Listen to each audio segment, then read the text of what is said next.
আজকে শুধু একটাই তরকারি রান্না করছি, কুমড়োর ডুগা দিয়ে আলু দিয়ে বাটা মাছের ঝোল করছি।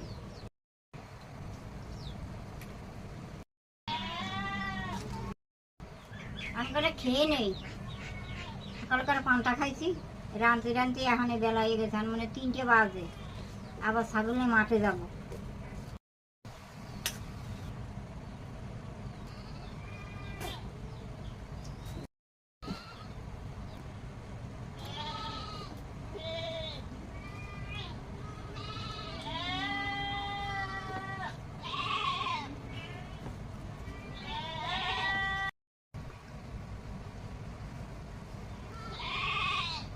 তরকারিটা খুব ভালো হয়েছে, সুন্দর হয়েছে।